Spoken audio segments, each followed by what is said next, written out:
Hello everybody.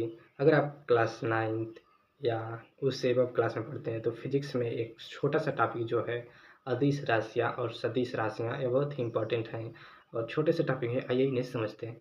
ठीक, तो अदिश राशियाँ क्या होती हैं? वे राशियाँ जिन्हें व्यक्त करने के लिए केवल परिमाण की आवश्यकता होती है, केवल परिमाण की आवश्यकता होती है, दिशा की नहीं।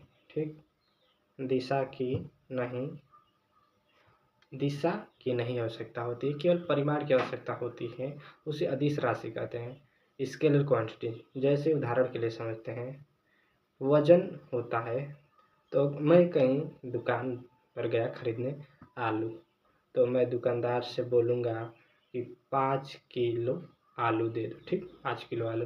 तो मैं उससे यह नहीं कहूँगा कि 5 किलो आलू उत्तर की दिशा में दो, पूरब की दिशा में दो, पश्चिम की दिशा में दो, क्योंकि यह दुकानदार तो मुझे समझने लगा कि क्या बोल रहा है, ये तो बेवकूफ़ आदमी है। ठीक, यानी कोई भी औचित्य नहीं बनता है 5 किलो आलू के साथ दिशा बोलने का। ठीक, तो इसका मतलब कि जो वजन है यह 5 kg आलू, तो यह परिमाण है और इसको दिशा की आवश्यकता ही नहीं है। बस 5 kg आलू बोलने से दुकानदार समझ जाएगा। ठीक, तो इसका मतलब कि जो वजन हो गया यह एक अदिश राशि है। तो वजन क्या है? एक अदिश राशि है। इसके बाद इसी तरह जो दूरी है यह भी अदिश राशि है। फिर चाल है, यह भी अदिश राशि है। फिर ऊर्जा हो गया, ऊर्जा भी अदिश राशि है। कार्य भी अदिश राशि है। शक्ति अदिश राशि है। तो ये सभी अदिश राशि हैं। इनको इंग्लिश में बोलते हैं स्केलर क्वांटिटीज। इनको व्यक्त करने के लिए दिशा की आवश्यकता नहीं होती है, बस परिमाण चाहिए। जो यह वैल्यू है 5 kg, बस यही चाहिए। लेकिन यहीं पर जो सदिश राशियाँ होती हैं, सदिश राशियों को व्यक्त करने के लिए यहाँ पर परिमाण के साथ साथ दिशा की भी आवश्यकता होती है। परिमाण के साथ दिशा की भी आवश्यकता होती है। ठीक, ऐसी राशियाँ जिन्हें व्यक्त करने के लिए परिमाण के साथ साथ दिशा की भी आवश्यकता होती है, सदिश राशियाँ कहलाती हैं। जैसे उदाहरण के लिए समझते हैं, अगर हम कहीं जाते हैं तो एक दरवाज़ा लगा रहता है। ठीक, दरवाज़ा जो शीशे का होता है उस पर लिखा रहता है पुल, यानी खींचना। ठीक, और पुश यानी धक्का देना। तब अगर हम बल को यह पुल और पुश के बिना जाने, अगर बल को हम अंदर की ओर धक्का लगाते हैं और उस पर लिखा क्या है?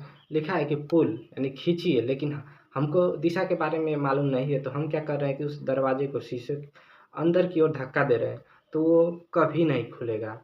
कितना भी बल लगा लें, बल का मात्रक क्या होता है? न्यूटन। तो 5 न्यूटन, 10 न्यूटन, कितना भी बल लगा लें, 10 न्यूटन लगा लें, लेकिन वो दरवाज़ा नहीं खुलेगा, क्योंकि वो तो बाहर की ओर खुलता है और बाहर की ओर खुलने के लिए बल को बाहर की ओर लगाना पड़ेगा। मतलब कि बल के लिए दिशा इम्पॉर्टेंट है कि किधर लगाना है, अंदर की ओर कि बाहर की ओर, किस दिशा में लगाना है।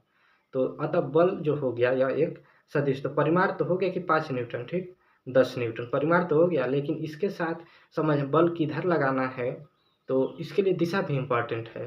तो अतः यह जो बल है एक सदिश राशि है। बल क्या है?